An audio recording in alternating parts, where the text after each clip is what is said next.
29. Welcome to computer class. Today our topic is identifications and correction of errors. Chapter number 1, page number 27, 28 and 29.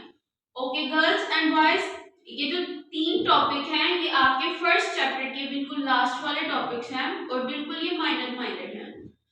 First वाला है identification and correction of errors. जब आप test data के through अपना algorithm test कर लेते हैं उसके बाद हम क्या करते हैं identification and correction of errors वाली टेक्निक उस पे अप्लाई करते हैं। क्यों अप्लाई करते हैं? इन केस आपका एल्गोरिथम वेरिफिकेशन या फिर वैलिडेशन के दौरान खराब हो जाता है, कैंसिल हो जाता है या फिर फेल हो जाता है, फिर हम क्या करते हैं if algorithm is failed during verification it is important to find the root cause.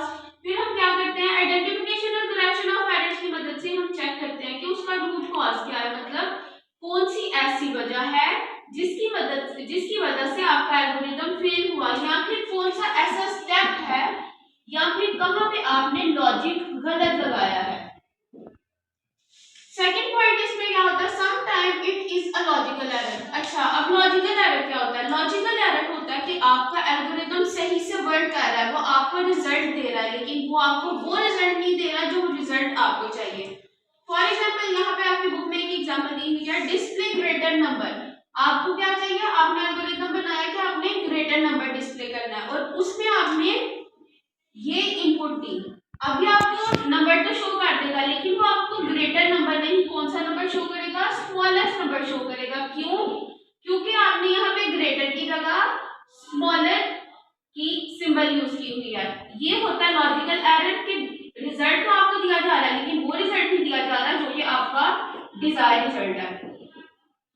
Okay, now moving to the second point, जब identification and correction of errors को अप्लाई कर लिया जाता है उसके बाद हम करते हैं ट्रेस टेबल। ट्रेस टेबल एक टेक्निक है जिसमें multi rows and multi columns use किए जाते हैं। क्यों यूज किए जाते हैं? ताकि एल्गोरिथम के अंदर कोई लॉजिकल एरर अगर आ गया है तो हम उसको क्या कर सके, उसको फाइंड आउट कर सके।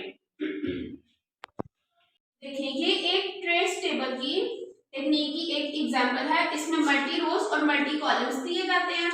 यहाँ पे आप वैल्यूज पुट करेंगे और यहाँ पे आप नंबरिंग देंगे। वो नंबरिंग अल्फाबेट्स में भी हो सकती है या फिर वो डिजिट्स में भी हो सकती है। और यहाँ पे क्या आता है, जब आप लॉजिक लगाते हैं यहाँ पे, जैसे यहाँ पे आप लोगों ने लॉजिक लगाया i ग्रेटर देन j और यहाँ पे आप वैल्यूज एडिट करेंगे तो ये वाली जो लाइन होगी इसमें वो क्या करता है, रिजल्ट पुट करता है, रिजल्ट डिस्प्ले करता है कि आपने जो वैल्यूज एंटर की है क्या वो ट्रू है या वो फॉल्स है।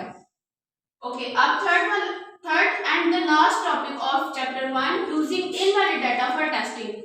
यूजिंग इनवैलिड डाटा आप लोगों ने उसकी टाइप पढ़ी हुई है, टेस्ट डाटा की टाइप पढ़ी हुई है, ये बिल्कुल सिमिलर है। यूजर क्या करता है, इनवैलिड डाटा एंटर करता है। इनवैलिड डाटा मतलब जो आपके पास वैल्यू होती है उससे रिलेटेड इनपुट को एंटर नहीं करता। क्यों नहीं एंटर करता? वो चेक करता है कि सिस्टम कैसे रिएक्ट करता है या फिर अगर इनवैलिड वैल्यू आपने दे दिया तो उस सूरत में कंप्यूटर कैसे हैंडल करेगा। क्या वो आपको एरर देता है या फिर आपको वो कोई सा भी रिजल्ट डिस्प्ले कर देता है। इस चीज को चेक करने के लिए क्या हम कौन सी टेक्निक अप्लाई करते हैं, using invalid data for testing. Okay class 9 आपका फर्स्ट चैप्टर वाइंड अप हो गया। Now moving to the second chapter. बिल्कुल छोटे छोटे पॉइंट्स हैं जो कि आपके फर्स्ट पेज पे है, सेकंड चैप्टर के पेज नंबर 31 पे ये तीनों पॉइंट्स दिए गए हैं। इसके मेन पॉइंट्स आपने लर्न करने हैं। सबसे पहले है binary number system, decimal number system and then hexadecimal number system. ये तीन नंबर सिस्टम है जो कि हम सेकंड चैप्टर में पढ़ेंगे या फिर हम उनकी कन्वर्जन सीखेंगे। आज सिर्फ हम उसका इंट्रो पढ़ते हैं।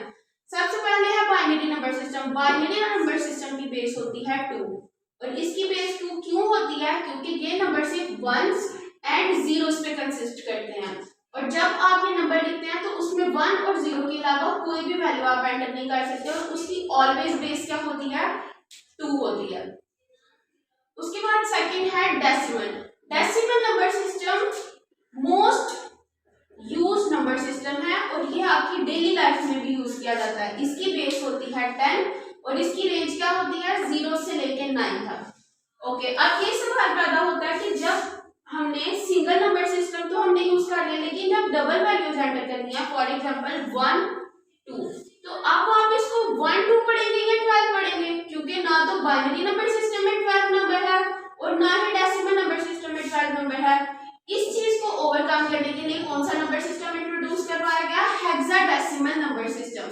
हेक्साडेसिमल नंबर सिस्टम की बेस होती है 16 और इसकी रेंज होती है 19 से लेकर 15 तक। अब 9 तक तो ये डेसिमल है, लेकिन जब डबल नंबर सिस्टम आ गया तो फिर क्या किया गया? फिर डबल नंबर सिस्टम को हमने अल्फाबेटिक ऑर्डर से इंट्रोड्यूस करवाना शुरू किया। ये 6 नंबर्स हैं और ये उनके कोड्स हैं।